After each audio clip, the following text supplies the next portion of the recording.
Third video in this shirt. But I love this shirt, so I'm not taking it off. I know, it's gonna look like I recorded all my videos in one day, which I did. Hi everybody, I'm Jona from One Pip Wonder, and today I'm going to be reviewing Project L. And this is from Boardcubator. I love that game. The publisher's name is Boardcubator. It's such a clever name. So this game was designed by three lovely fellows whose names I'm not going to try and say because I know I will offend them deeply, but I will post it underneath somewhere here on the screen. So anyway, they designed this game. It is for 1 to 5 players. It's recommended for ages 8 and up, and it takes about 20 to 30 minutes to play. This game is a strategy puzzle game, and you're going to be placing Tetris-like pieces onto little puzzles to complete and receive victory points, and also to build up your stash of puzzle pieces so you can complete more pieces. It's an engine building game. You will be given a certain amount of puzzles to complete based on the player count of your game. If you play with 3 people, you're gonna have 14 black piece puzzles to do and a whole stack of the white piece puzzles to do. The white piece puzzles are basically the low pointers. They only score up to 2 points or none at all, but they help you build up your collection of puzzle pieces. The black card puzzles, they're the big scorers. They score up to 5 points, and they require more complicated pieces and arrangements to complete. Once all the black puzzle pieces are gone, that triggers the end game. Everyone will receive one final turn, and then they also have the option to do finishing touches. This allows people to complete any puzzles that are missing a piece or two. However, the amount of pieces that they add to their puzzle will deduct 1 point from their final score. On a person's turn, you get 3 actions. You can do any of them as many times as you want, except for the master action. The other actions are taking a puzzle, placing a puzzle piece, taking a 1-level puzzle piece from the reserve, or upgrading one of your pieces to another level puzzle piece. The master action, the one that you can only do once, is when you have multiple puzzles in front of you and you can place 1 puzzle piece in each puzzle. That's a really fun action. Now, you can only have up to 4 puzzles to work on at one time.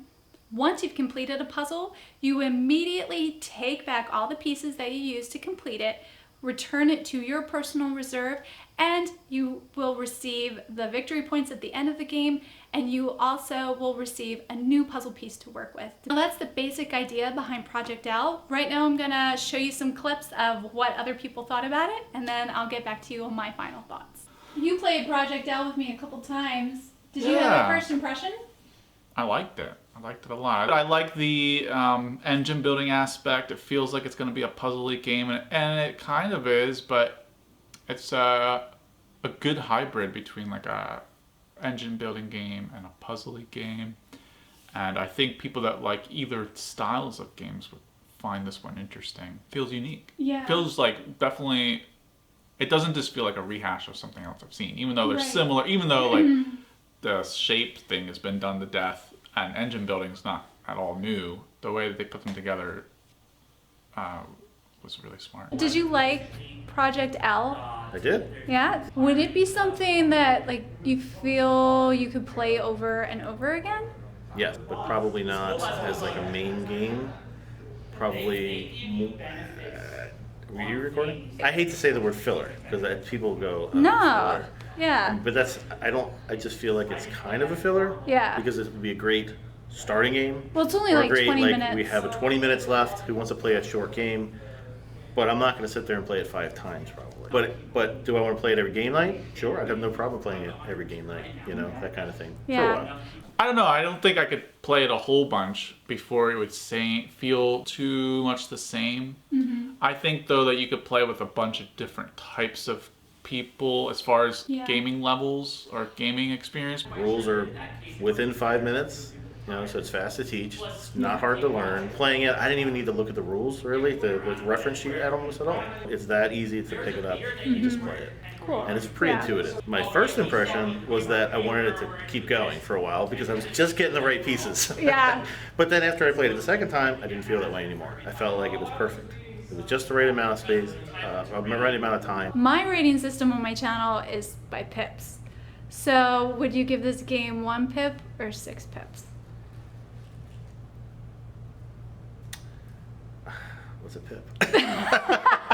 That's a weird scale. 1 out of 6. That's like a. That's how many pips are on a dice. Well, he was able Like- to beat me at it, so that's probably one he should like. It's a 7!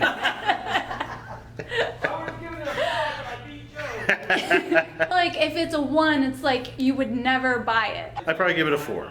Okay. Yeah, I would give it a 4 because it doesn't have enough strategy or tactics to be ranked higher from me. So I would buy it, Yeah. you know, and I would play it.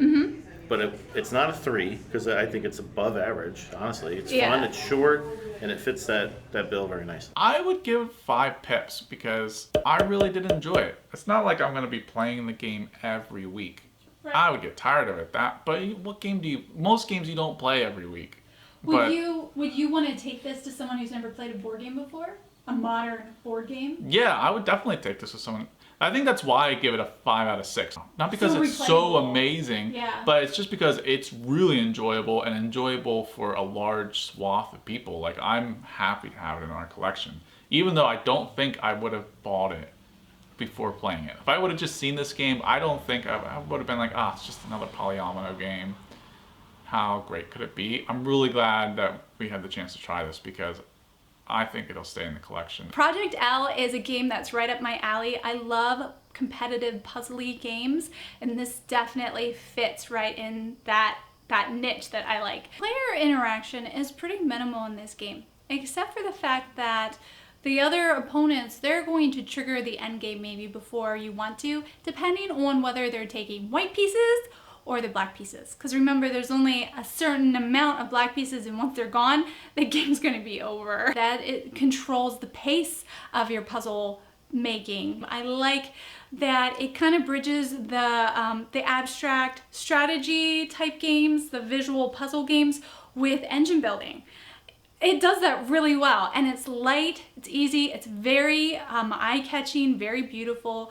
Components in this game are great. The puzzles are really thick. They're on a nice thick cardboard. They have good recesses, so you can just fit everything together and it really feels like you've completed that puzzle. The little Tetris puzzle pieces are a nice resin. I mean, everything about this game, from the design to the gameplay, is just high quality, just very tasteful. But the publishers decided to add the expansion rules into the base game rulebook as well as onto the base game player cards.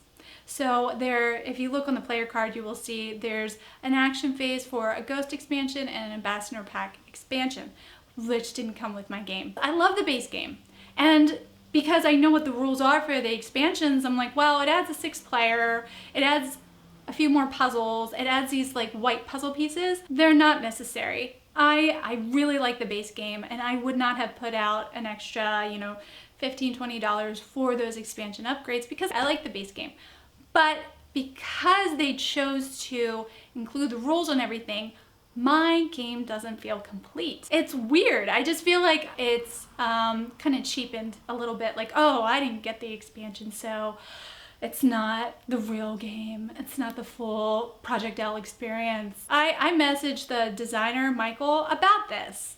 And he said that the intention was to minimize the rule books that would be required for expansions, and so it's more compact, it's more simplified. I appreciate their intent to eliminate that extra paperwork and eliminate that extra printing, but as a final result, I don't feel like my game needed that, and now it like feels unfinished. He said that in the expansion that's coming out in October, that they're not doing that the rule books are going to be separate, because I guess other people were curious why they decided to make that choice as well. I think it's something kind of interesting to talk about, because it brings up the whole issue with Kickstarter games and these expansions that people add on to. Are they necessary? Do they really make the game better?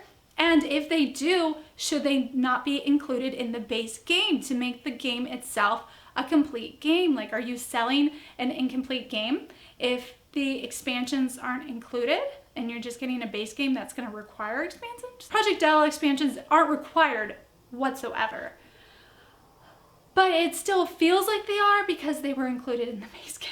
Let me know your thoughts. Are expansions an issue for you? And when a board game designer decides to incorporate all the expansion rules into your base game, however you don't get the expansions, is that going to take away from your game that you purchased? I want to be upfront with you. Project L said that they would like me to review this game, so they sent me a copy. And then they very nicely asked me if I would include a link to their Kickstarter. They said, would you mind adding a link when you post your review? I said I would not post a link because I didn't want to give the wrong impression that I was somehow paid, or I only got this game to review because I said I would promote the expansion. I did not say that I would promote the expansion before I received the game. I made sure that was very clear. However, now that I played it, I like it a lot.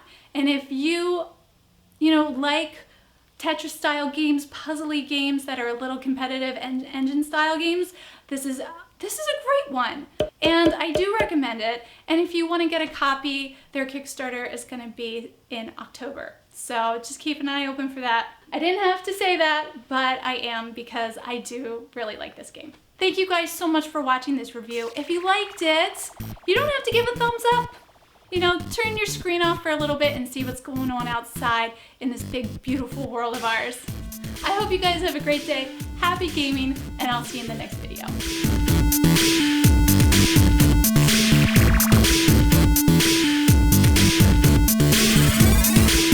And this is published by Boardcubator.